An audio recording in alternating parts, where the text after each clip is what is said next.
When you say that the fathers have a different attitude about parenting than the mothers, can you put that into words at all? Well, they tend to be, I would say, a little less emotionally attuned.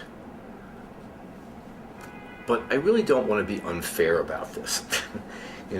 It's not that they're not emotionally attuned, but they don't spend as much time on it as the mothers do.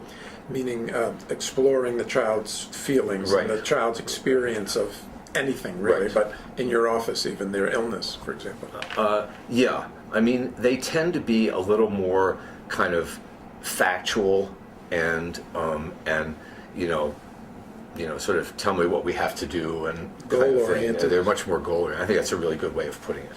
Whereas with mothers, and it's something that I've actually has been incredibly helpful for me over the years to learn, is that people are not always asking you what to do about it. Mm-hmm. They're asking you to understand and sort of sometimes share experiences or whatever. I would say there's less of that with the fathers. Mm-hmm. To me, it sounds like the combination is exactly right, because you do have to be goal-oriented, but you have to understand the child's experience. Which is one reason why it's great to have the mother and the father at the appointment.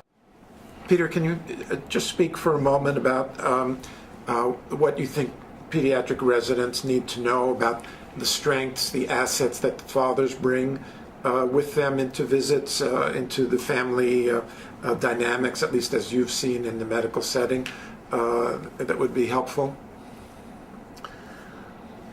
Well, fathers and mothers, I mean, they're two different people. And the child has a very strong identification with both of them. And they rely on both of them for different things. And I think that fathers have an incredibly valuable role to play, and it's important to understand what those are and how the child values each parent.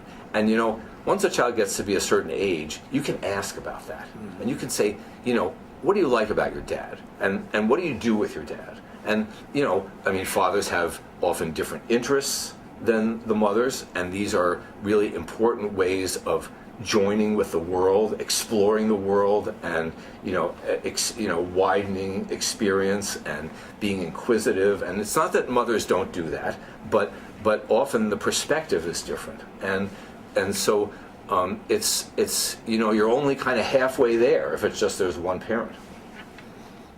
So in a situation where it's very difficult to get the father in, I think the family suffers because the father becomes more and more marginalized, and his point of view disappears in a way, and I only get it through the filter of the mother and sometimes the child, and sometimes talking to the children by themselves is helpful to me.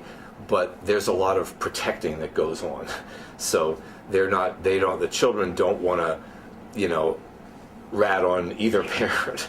So they choose in a way, right? The children then become agents of protecting one parent, another parent, both parents, and you don't get the information to make good decisions sometimes. Right, exactly. And also if one parent becomes sort of marginalized further and further away from what's going on, then the child misses out on having two parents.